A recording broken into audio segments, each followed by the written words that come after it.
What's it, people? And welcome to my annual year-end reflection. Nice of you to join me. You know, I was just looking back at my 2018 year-end reflection and I was like, wow, I really thought I had it bad back then, hey? Shame. So, 2021. Yo.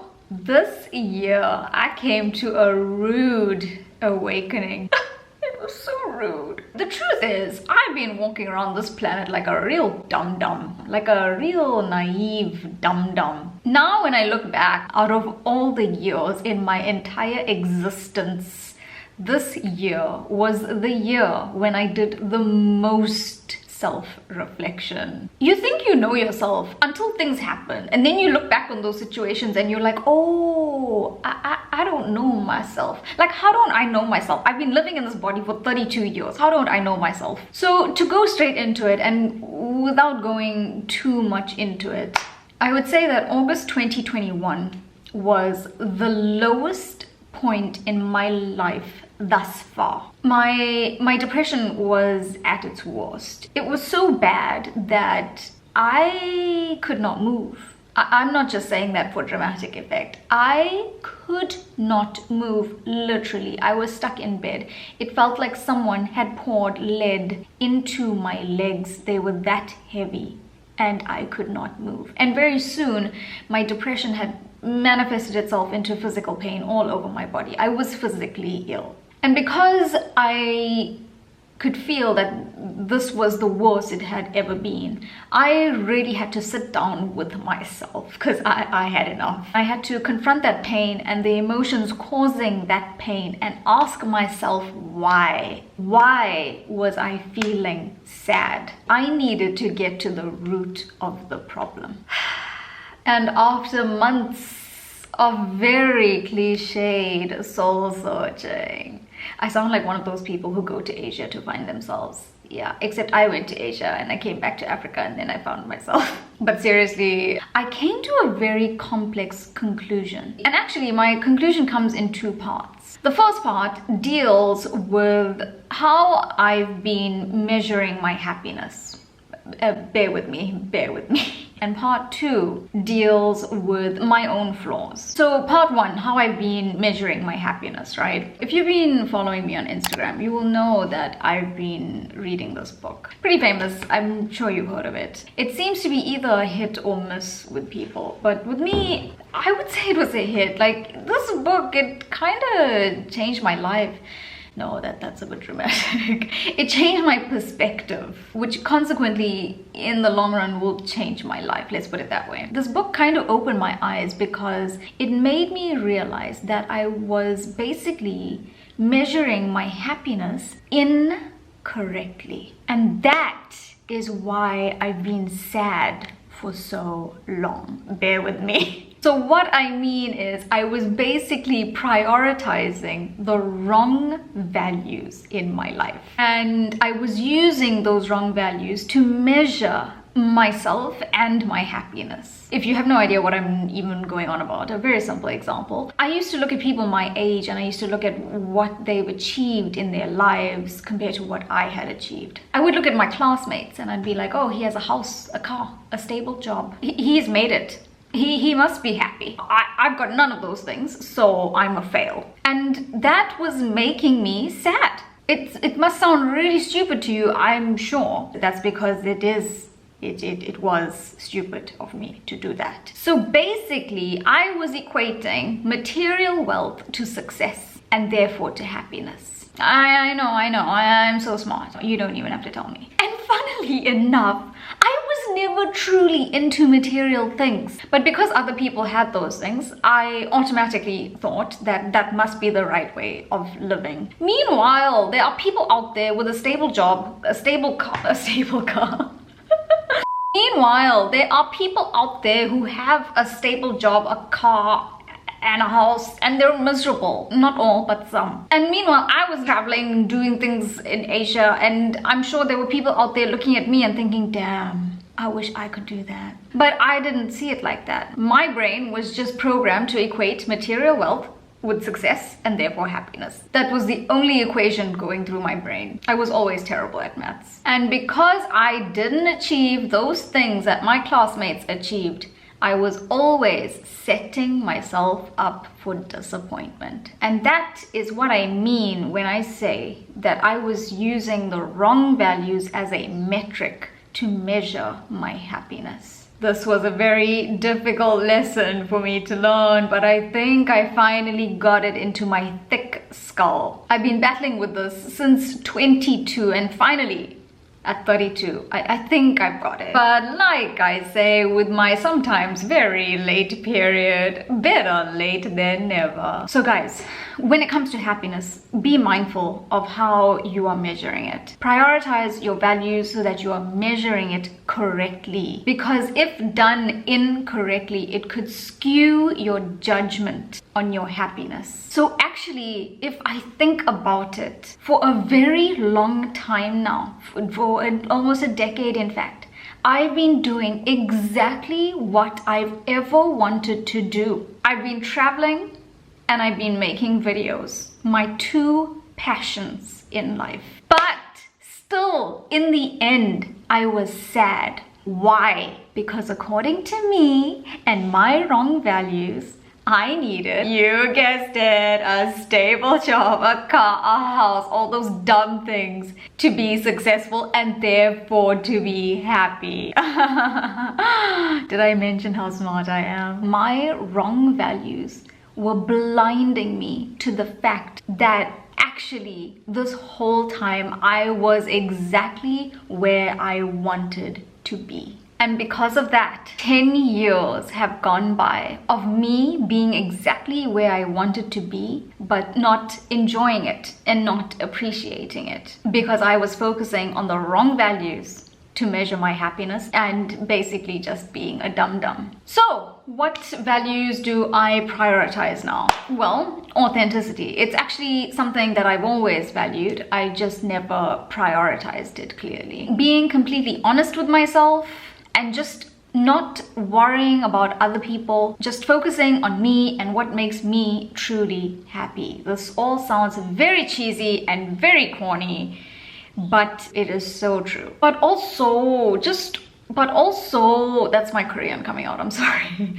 that dragging of words, I don't think I will ever stop that. I need help, honestly. But also, just being real with my emotions and my pain, oh my gosh. Being open to vulnerability, being courageous enough to have those tough conversations with myself and with others. And also, embracing being wrong and embracing my failures. These are the only ways that I and you, that's the only way we open ourselves to learning and growth.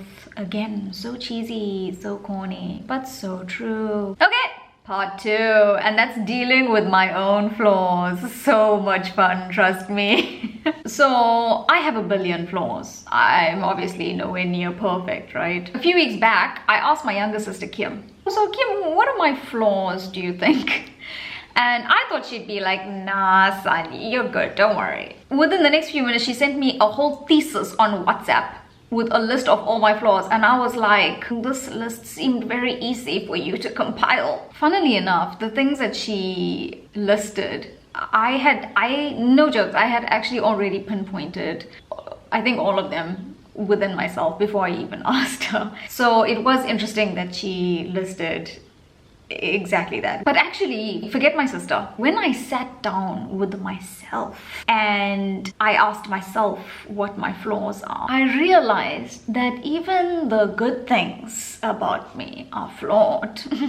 Yay. So what are these good things? Well, for instance, I'm a giver, right? I'm a carer. I'm a forgiver. No. Before you think that I'm boasting about myself, let me tell you why I'm not boasting about myself. Because there comes a time when those very lovely characteristics become incredibly toxic to myself. So like I said, I'm a giver, right? But Sam, what do you give? Energy. I give a lot of energy. And unfortunately, because I'm a dum-dum, I keep forgetting that energy can be depleted. In fact, I'm so daft clearly that I will give all of my energy, doesn't matter. Even though it is crystal clear that I'm getting like 20% in return. I told you, I'm never good at maths. So I give and I give and I give until I have nothing left to give. Until I have nothing left for myself. And you know, it doesn't even matter who you are. I could have met you 5 minutes ago and I'm already willing to drop everything for you. I'm already willing to throw myself in front of a bus for you.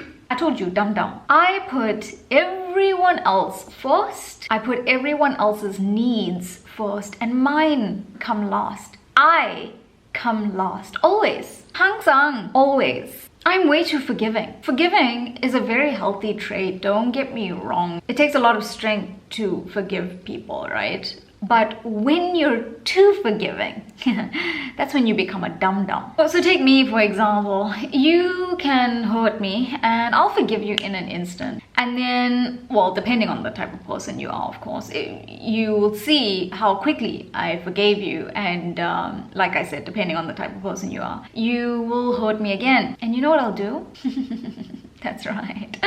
I'll forgive you again. I see you're getting the pattern. Hey, so smart you are, man. And you know, before you and I know it, you've hurt me about 700 times. And you know what I've done? Yeah, good job. I've forgiven you 700 times. So who's to blame? That person who keeps hurting me or me? The answer is me. I'm the idiot, the dum-dum. The gundu baja, as my uncle would say. Because here is where I go wrong. Because I love and care too much, or whatever you want to call it. My boundaries, yes, boundaries, they become blurred.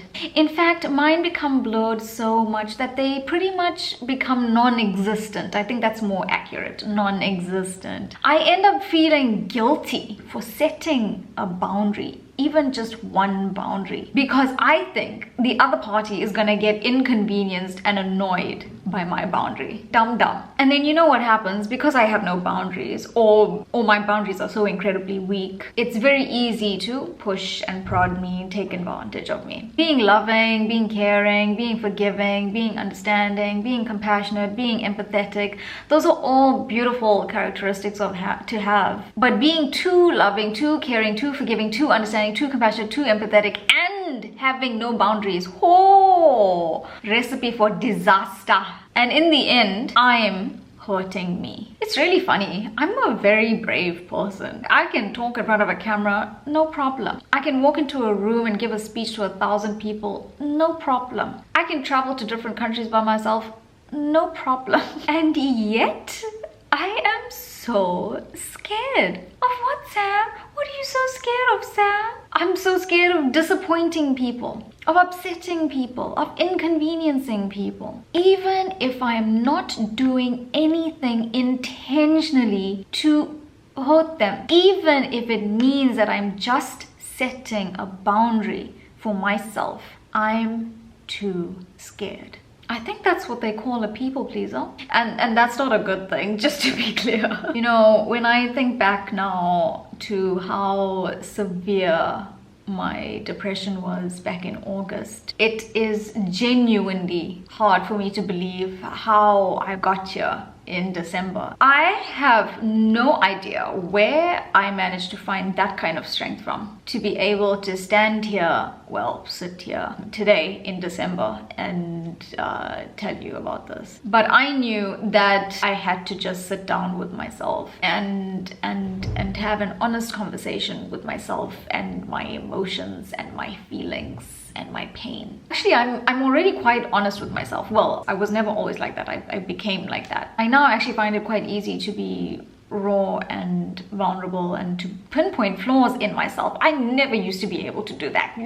That was probably the most difficult thing for me to do. And actually, I think YouTube helped me to become like that, to just be more open. I mean, I don't even hesitate to show you all my ditzy moments, all my failures. I don't hesitate to just be completely myself on YouTube. And I think this helped me to learn how to become okay with being more open and honest honest with myself. And so when that depression hit me and I had to sit down with myself, it didn't take me a long time to be able to look within myself and pinpoint my flaws and work on them. It didn't take me too long to catch a wake up. And I think it's so important to remember here that it's that willingness to be open to being wrong, to being flawed, which brings about growth and change. I think the most important thing, if I took away one thing from this book, I think the most important thing was the concept of taking responsibility for my happiness and just everything that happens in my life, whether it's my fault or not my fault. I think people often avoid taking responsibility because when we say take responsibility, it sounds like we're saying that we are at fault for whatever happened, right? So people are hesitant to take responsibility. If an external factor caused me pain, it's not my fault, so why should I take responsibility, right? But what I realize is I need to learn how to take responsibility for whatever happens in my life, whether it was my fault or not. So even if something was done to us and caused us pain, we should take responsibility for how we react to that pain and how we handle that pain. That's what I'm trying to say. So if, for example, someone causes you pain, you can choose to be sad about it for a long time and sit and wait for them to take accountability, take responsibility for what they did to you. Or, Oreo is watching me, clapping. Or you can choose to experience that pain, feel it, go through it, but also embrace that pain. Take the lessons from that pain. Learn and grow from that pain. And that, my friends, will enable you to form your own closure instead of waiting for that closure to come from somewhere else. Because let's say that other party never ever takes responsibility for what they did. You're gonna sit there and you're gonna be sad and bitter because they're not taking responsibility until the day you die. Ain't nobody got time. And that is really empowering because it gives you control again, in the sense that you're no longer allowing someone else's actions, or lack of actions in this case, to control you. So it's stuff like this that was just like prolonging my sadness, because I was allowing external factors to influence my happiness, when actually happiness should come from within. These are all things we already know deep down inside, but sometimes, guys, even very easy things, even seemingly common sense things, are difficult to grasp sometimes. Yes, I failed in 2021, but you know, I'm okay with failing, because we've got to fail so that we can learn and grow. If you think about it, failing is the only way we can succeed. This was my lowest, most confusing year of my life, but at the same time, it was the year that I felt the most empowered. It's funny how these things work. So this is what I want to leave you with, just a few random lessons that I learned throughout the year, okay? Listen properly. Listen properly. Number one, prioritize your values so that you're measuring your happiness correctly. Number two, please remember that it takes strength to stand up for yourself. But at the same time, it takes a different kind of strength to stand up for others. Because that kind of strength involves humility, selflessness, and empathy. And those three things, yeah, they're not for the weak. That's why I said it takes a different kind of strength. Number three, it takes real strength to show compassion, empathy, forgiveness, but always remember your boundaries. Without boundaries, those very good qualities can also lead to your downfall. Don't forget yourself.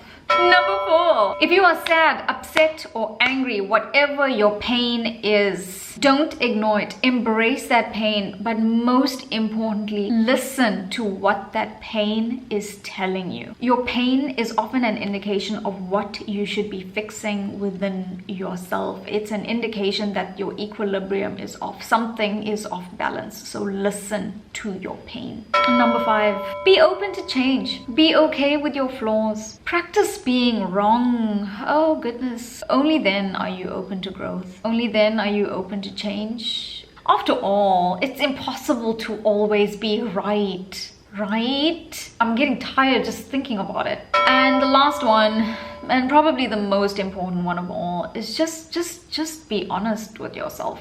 Trust me, it will solve a lot of your problems. Also, when you're honest with yourself, you're automatically just honest with others. And vice versa. When you're dishonest with yourself, you're automatically dishonest with others. And also, it's quite crystal clear to others when you're not honest with yourself. Trust me. Yeah, that's about it, eh? Hi. 2021, jeez. As you can tell, I'll never forget this year. This year hit me so hard that I even forgot about COVID and the KZN lootings half the time. I forgot about those. Those things got sidelined. That should give you an indication of how jarring this year was for me. I have not even touched COVID and the KZN looting. So add those two things to what I've just spoken about, and that should give you a clear indication of my year. But not only my year, I'm sure it's not just me that's going through this, it's everyone. 2021 was rough, guys. It was rough, it was eye-opening, it was interesting. You know, now that we're at the end of this video, I'm 100% sure that a lot of you think that I'm full of crap. And you know, that's fine. Like I said, a lot of this is not only common sense, but it's like very cheesy and very corny and just like, why are you putting us through this cringe fest, Sam? But it's so true. It's so true. We can't avoid it. Also, I talk about depression and these related things on my channel now and then. Not to sound condescending or self-righteous, please, but genuinely because I just want to help others in my shoes. I know what it feels like to be in this pain, and I don't ever want anyone else to go through that pain. So that's why I talk about these things. And if I can help even one person, then my job is done. I try to keep it as real as possible in all of my videos, but I think this is the most honest I've ever been in a video. Yes, I feel quite naked now. And like I said, if you've even taken just one thing away from this video, then excellent. If you disagree with me, well, not only is that inevitable, but it's cool. And let me know why. You know, this is just a different perspective, and we all have our different perspectives, isn't it? You know, I was telling my parents the other day that my brain can't distinguish between 2019 and 2020. Do you know what I'm saying? Like, it just seems like the same. It was just like one big blur to me. And actually, my brain is still trying to process those 2 years. I don't think I've even fully processed those 2 years. Meanwhile, that was 3 years ago and we're already entering 2022. Good God. I feel like I can't even account for those 2 years. I'm pretty sure everyone's going through that thanks to COVID. But yeah, it's very like unsettling feeling like I've lost 2 years. I feel like I was in a coma for 2 years. Anyway, we're in 2022. I really hope that you have a good 2022. I'm not going to push my luck and say great 2022. Right now, I'm just hoping for good 2022. My expectations are right. It's not even on the ground, it's below. But yeah, I hope you have a good 2022. I hope it's filled with happiness. I hope it's filled with good failures. And most importantly, I hope it's filled with growth. If you made it to the end of this video, congratulations. I'll see you in episode 21 of The Farm. Goodbye.